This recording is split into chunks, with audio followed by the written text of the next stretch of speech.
Okay, so let me just go back and forth and check if it goes into this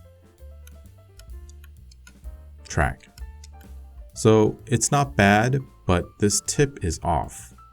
It should be here, but it's here. See?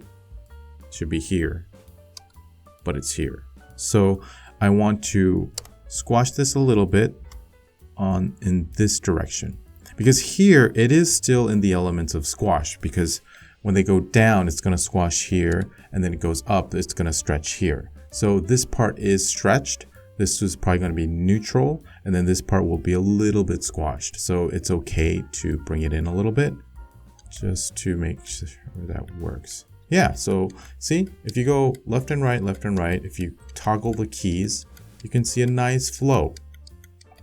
And that's what you want. You want that train track effect.